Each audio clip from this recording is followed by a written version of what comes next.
Newton Raphson method.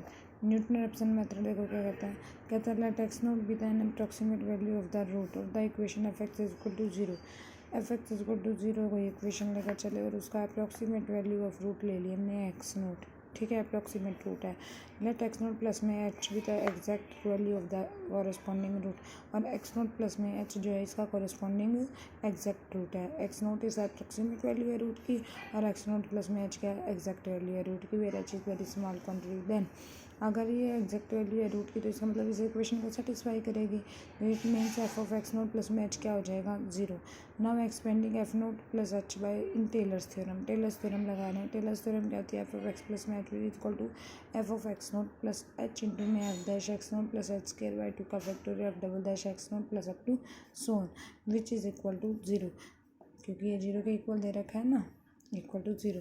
Now since h is small neglecting the second and higher order terms of h. H हमारे पास small है तो इसका मतलब इसकी सेकंड हायर और हायर ऑर्डर की जो टर्म्स है उसको निगलेक्ट कर सकते हैं। निगलेक्ट कर दो we get an approximate value of h one. कहता है अगर हम ये सारी वैल्यू जो है निगलेक्ट कर देंगे तो अप्रॉक्सीमेट वैल्यू आएगी। उस अप्रॉक्सीमेट वैल्यू को किसने क्या कह दिया, एच के अप्रॉक्सीमेट वैल्यू को कह दिया इसने H one.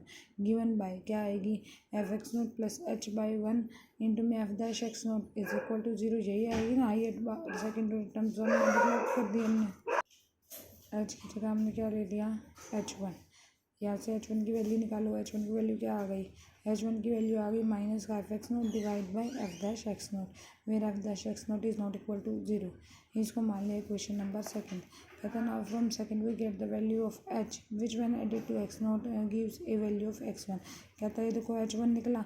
H one actually है क्या हमारे पास, एच की ही तो वैल्यू है। यहाँ पर हमने कहा था ना कि वैल्यू निकलेगी।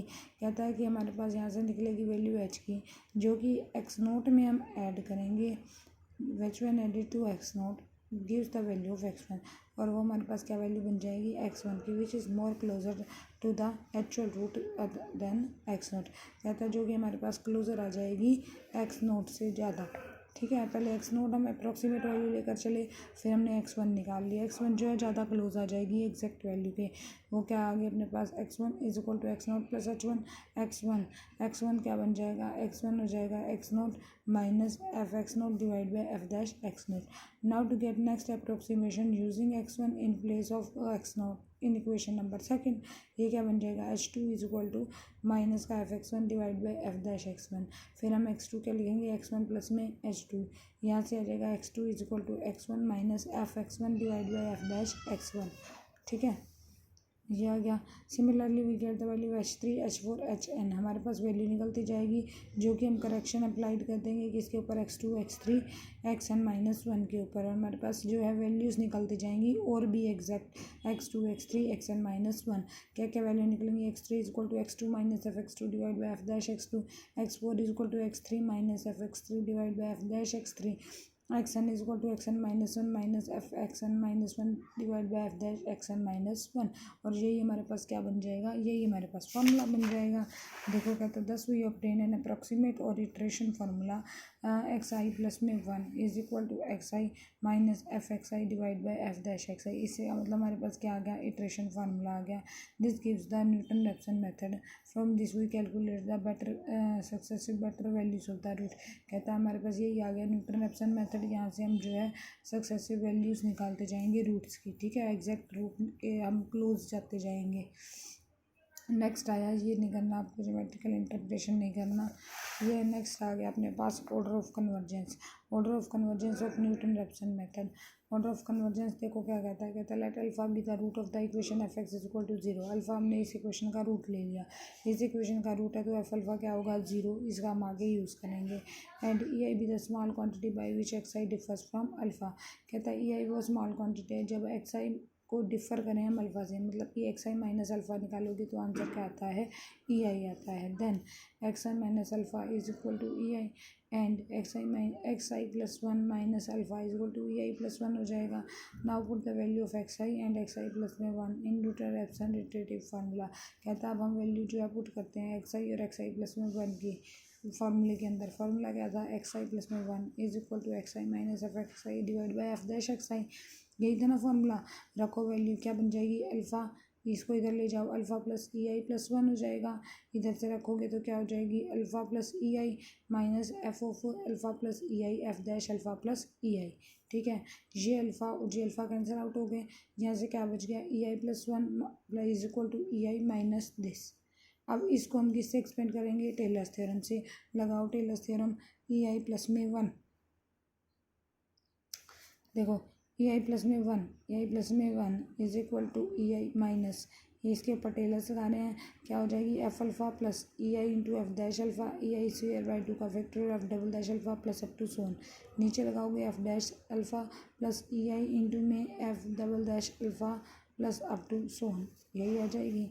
अब देखो जी, एफ अल्फ़ा हमारे पास क्या है 0, तो पुट कर दिया 0, ये बच गया अब हमारे पास।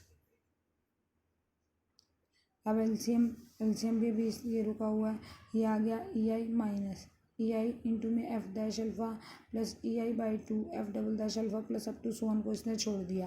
कहता है जो हमारे पास ई आई जो है स्मॉल क्वांटिटी है, इसकी, इसका मतलब जितनी भी पावर करते जाएंगे और छोटी होती जाएगी और छोटी होती जाएगी, तो उसको क्या कर दो, निगलेक्ट कर दो। इसने आगे की टर्म्स जो है दोनों साइड ऊपर और नीचे से क्या कर दी, निगलेक्ट कर दी। अब बच गया ये बच गया, तो अब ले लो इसका एलसीएम लोगे तो क्या आएगा, E I F dash alpha plus E I square F double dash alpha. यहाँ से खोलोगे माइनस का E I F dash alpha, ये और ये टर्म कैंसिल आउट हो जाएंगी। इधर से आएगा माइनस का E I by 2 F double dash alpha, मतलब तुम्हारे पास क्या बचेगा, एक बचेगा ई आई square F double dash alpha और एक बचेगा माइनस का E I square by 2 F double dash alpha. ठीक है, ऊपर तो यही बचेगा ना, नीचे ये अपने पास चला ही हुआ है, तो ये बचा हुआ। अब देखो 1 माइनस हाफ, यही हुई ना बात, 1 माइनस हाफ क्या हो जाएगा, हाफ मतलब क्या बचेगा, ई आई स्क्वायर बाई 2, तो इसने क्या लिख दिया, ई आई स्क्वायर बाई 2 इंटू में एफ डबल डैश अल्फ़ा, और ये नीचे वाला तो एज इट इज़ चल ही रहा था। फिर इसके बाद ये क्या बन गया, ई आई स्क्वायर बाई 2 को इसने कर दिया अलग, ये बन गया एफ डबल डैश अल्फ़ा, यहाँ से इसने एफ डैश अल्फ़ा ले लिया कॉमन, अंदर क्या रह गया 1 प्लस ई आई इंटू में F double dash alpha divide by F dash alpha, यह आ गया। अब देखो जी, ये क्या बन गया, E I square F double dash alpha divide by 2 F dash alpha, इसको मैंने अलग कर लिया, इसको ऊपर ले गए, इसकी पावर हो गई -1 होते ही हम इसको खोलते हैं। खोलने के लिए हम बाइनोमियल लगा सकते हैं, तो इसने क्या किया, इसकी जो है पहले वाली ही टर्म ले लिया। खोलोगे तो 1 प्लस एन सी 0 मतलब कि 1 ही आना था, 1 प्लस ई आई इंटू में दिस आना था। ठीक है, तो इसने क्या कहा, कहता है आगे कि हम जितने भी टर्म्स हैं ना उसको निगलेक्ट कर देंगे, सिर्फ पहले वाली टर्म ले ली, पहले वाली टर्म आ गई 1 आई तो 1 की इससे मल्टीप्लाई की E I square F double dash alpha divide by 2 F dash alpha आ गया। ठीक है, अब ये कहता है इसको पुट कर देते हैं हम, कहता है putting f double dash alpha divide by 2 F dash alpha is equal to k. कहता है कि हमारे पास ये तो कुछ ना कुछ कॉन्स्टेंट आना था ना, ये देखो ये हमारे पास कुछ ना कुछ कॉन्स्टेंट क्वांटिटी आएगी, इसको हमने क्या कह दिया के, और ये आएगी भी फाइनाइट, क्योंकि डेरिवेटिव हम जब सॉल्व करेंगे तो फाइनाइट वैल्यू आएगी। कहता है तो f double dash alpha by 2 F dash alpha is equal to k, where k is finite, we get क्या आ जाएगा, रखो इस इक्वेशन में, क्या बन गया ये हमारे पास e I square by 2 into में क्या आ जाएगा is equal to E I plus में 1, ये क्या बन गया ई आई प्लस में 1 is equal to k into e I square, this will imply e I plus में 1 by e I square is equal to के।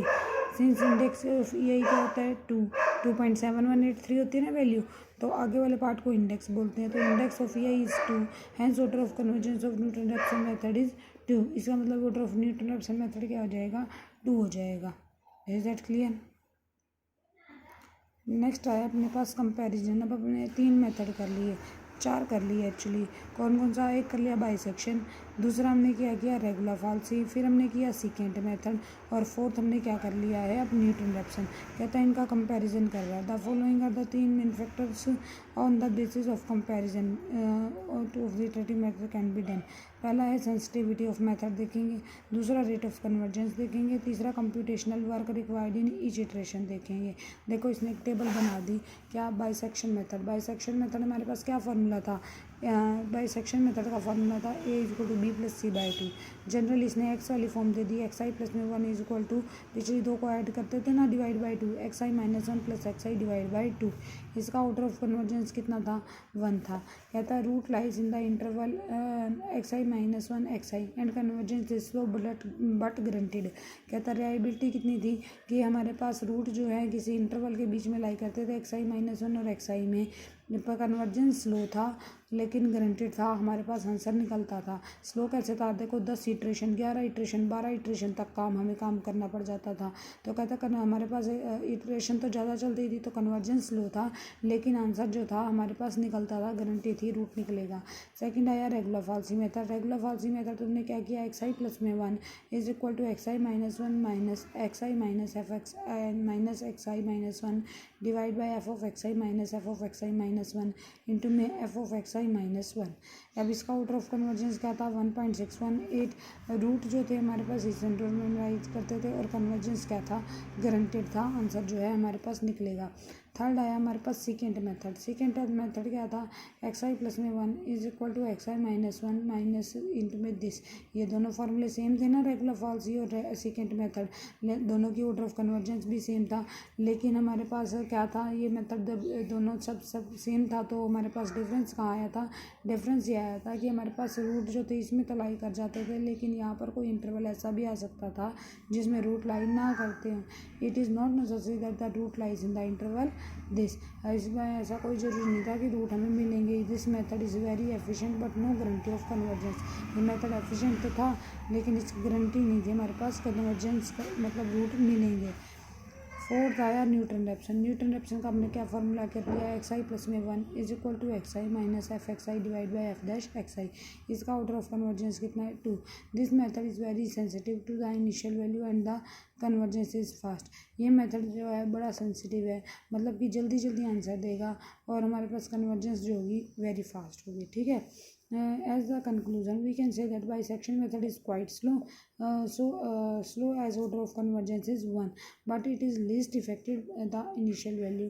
On the other hand, Newton-Raphson method is very fast as order of convergence is highest, but this method is very sensitive to the initial approximation। बड़ा sensitive है ये ना, जो है examiner जो है practical में पूछता है कि ये 4 मेथड जो आपने किए हैं, इन चारों में हमारे पास जो है कौन सा अच्छा है और कौन से में कोई कमी है।